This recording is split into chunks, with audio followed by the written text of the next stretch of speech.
Hello মাওলানা সাহেব, জি বলুন। আজ আমার বোনকে বিয়ে দেবো, আপনাকে বিয়ে পড়াতে হবে, আপনি এখনই আসেন। ঠিক আছে ভাই, আমি যাচ্ছি। এবার তোর বিয়ে আমি একটা ফকিরের সাথে দেবো, তারপর দেখবো তোর জীবন কিভাবে সুন্দর হয়। ভাইয়া, যদি আল্লাহ আমার কপালে ফকির লেখে তাহলে আমার বিয়ে ফকিরের সাথেই হবে। আসসালামু আলাইকুম। ওয়ালাইকুম আসসালাম। পাত্র কোথায়? কোথায় কি যাচ্ছ? নিয়ে এসেছি ভাই। এই তো পাত্র চলে এসেছে, বিয়ে পড়ানো শুরু করেন। এই ভিখারির সাথে আপনার বোনের বিয়ে? আপনি কথা না বাড়িয়ে তাড়াতাড়ি বিয়ে পড়ানোটা শুরু করেন।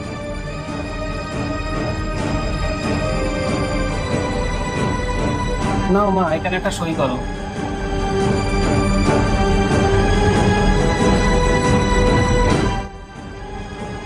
এবার পাত্রকে সই করতে বলেন।